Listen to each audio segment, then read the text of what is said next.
महाराष्ट्र की सियासत में एक बार फिर गर्मा गर्मी चल रही है। इस तरह के सवाल खड़े हो रहे हैं कि क्या अजीत पवार बगावत करने वाले हैं? क्या 40 विधायकों के साथ अजीत पवार महाराष्ट्र की बीजेपी सरकार में शामिल हो जाएंगे? क्या अजीत पवार महाराष्ट्र का मुख्यमंत्री बनने के लिए शरद पवार को धोखा देंगे? आज पहली बार अजीत पवार ने इन सवालों पर सफाई दी है। दरअसल महाराष्ट्र की सियासत में एक बार फिर से भूचाल आने की आशंका जताई जा रही है। राज्य की सबसे ताकतवर पार्टी में से एक राष्ट्रवादी कांग्रेस पार्टी में बगावत की खबरें जोर पकड़ रही है। मंगलवार सुबह से ही ऐसी खबरें आ रही थी कि एनसीपी के करीब 40 विधायक अजीत पवार के नेतृत्व में जल्द पार्टी का दामन छोड़ देंगे। बाकायदा अजीत पवार ने इन विधायकों के दस्तखत भी ले लिए हैं। लेकिन इन तमाम अटकलों पर विराम लगाते हुए अजीत पवार मीडिया से मुखातिब हुए।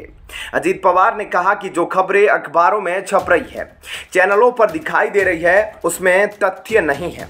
बिना किसी आधार के उनको बदनाम करने के लिए ऐसी खबरों को प्लांट किया जा रहा है। अजीत पवार ने कहा कि न तो मैं और न ही हमारे कोई विधायक एनसीपी छोड़ने वाले हैं। अजीत पवार ने यह भी दावा किया कि 40 विधायकों के सिग्नेचर लिए जाने की खबरें भी निराधार है। हमारी पार्टी में सब कुछ ठीक है, सभी पार्टियों को आगे ले जाने के लिए काम कर रहे हैं।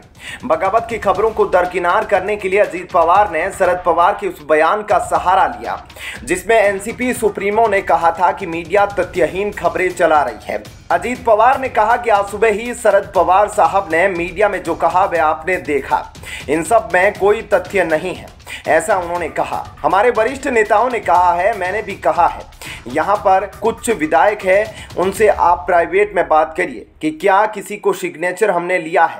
किसी का सिग्नेचर लेने की जरूरत ही नहीं है। कल को जो फैसला लेना होगा वह बतौर पार्टी हम सब मिलकर लेंगे। पार्टी ने निर्णय लिया है कि महाविकास अघाड़ी को मजबूत करना है। हमारी जनसभाएं भी तय हो चुकी है।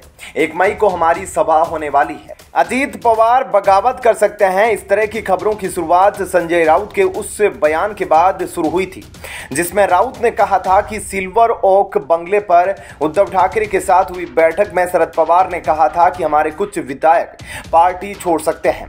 इन विधायकों पर काफी दबाव है। अगर कोई विधायक पार्टी छोड़ता है तो यह उसका व्यक्तिगत फैसला होगा। बतौर पार्टी एनसीपी कभी भी बीजेपी के साथ गठबंधन नहीं करेगी। संजय राउत के इस बयान के बाद अटकलें तेज हो गई कि अजीत पवार एनसीपी के 40 विधायकों के साथ बीजेपी से हाथ मिला सकते हैं। आज सुबह से ही अजीत कैंप के विधायक विधान भवन पहुंचने लगे। अजीत पवार कैंप के विधायक अरुणा बनसोडे अनिल पाटिल ने इंडिया टीवी से कहा कि अजीत पवार जो भी फैसला लेंगे वह उन्हें मंजूर होगा। अगर वे बीजेपी के साथ जाते हैं तो वो भी अजीत पवार का साथ देंगे। दिन भर चली इन अटकलों पर विराम लगाने के लिए अजीत पवार खुद सामने आए और संजय राउत पर जमकर बरसे। संजय राउत का नाम लिए बिना अजीत पवार ने कहा कि कुछ नेता हमारी पार्टी के प्रवक्ता बन गए हैं और खुद ही बयान दे रहे हैं। दरअसल पिछले कुछ समय से संजय राउत और अजीत पवार के बीच दूरियां काफी बढ़ गई है। संजय राउत के बयानों की वजह से अजीत पवार की विश्वसनीयता पर सवाल खड़े हो गए हैं।